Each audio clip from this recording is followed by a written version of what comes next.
Bonjour à toutes et à tous, je suis Hélène Renaud et vous écoutez InsideCom. Au travers de ce podcast, nous allons parcourir les différents enjeux et les différentes facettes de la communication interne en 2020. Si vous trouvez ce podcast intéressant et enrichissant, n'hésitez pas à me mettre une note 5 étoiles sur les plateformes d'écoute ou à le partager avec des personnes qu'il pourrait intéresser. Il n'y a que comme ça que je pourrai continuer à le développer. Je vous remercie. Alors 2020, comme on le sait tous, est une période pendant laquelle l'innovation et la créativité aura été un véritable atout. Et ce tant dans la vie professionnelle que personnelle. On se souvient tous, pour la petite anecdote, de la fabuleuse compétence que beaucoup ont développée pour le fameux pain à la cocotte en mars et avril dernier. Dans la vie pro, nous devons nous réinventer pour continuer à collaborer du mieux possible. Et cela passe par des moments de convivialité essentiels à la vie de l'entreprise.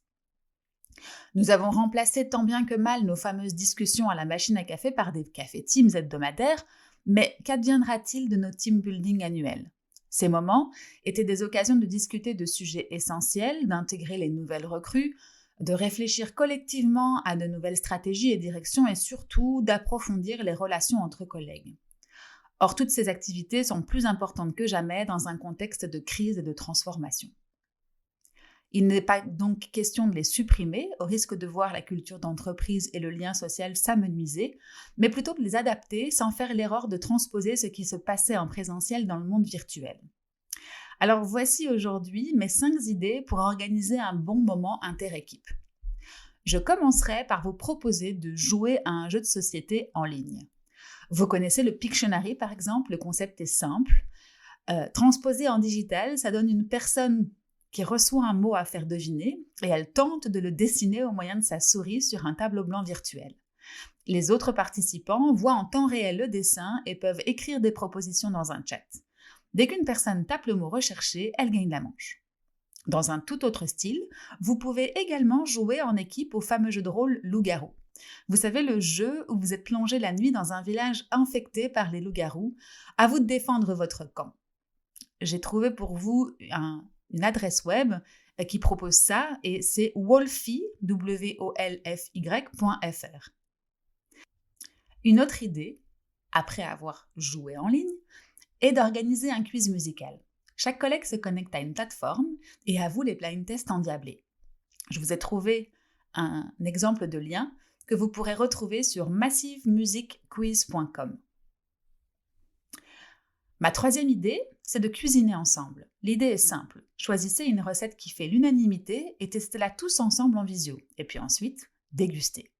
Si vous souhaitez simplement déguster en équipe un petit plat commun, je vous conseille de faire votre commande sur le site Foodies Delivery. Ça vous permettra d'être livré en même temps d'un même lunch ou petit déjeuner et de pouvoir ensuite échanger sur vos goûts et vos préférences. Vous pourrez retrouver ce nouveau concept sur foodies.be. Ma quatrième idée sont des séances de yoga virtuelles. De la même manière que la cuisine, l'atelier yoga peut également être une activité d'équipe rassembleuse et apaisante après une journée de boulot bien remplie.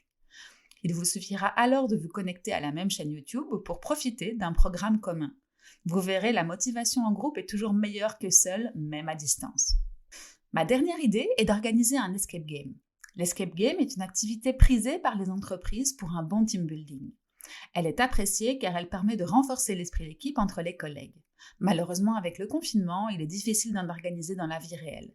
Mais il y a une alternative virtuelle sur le site happykits.fr.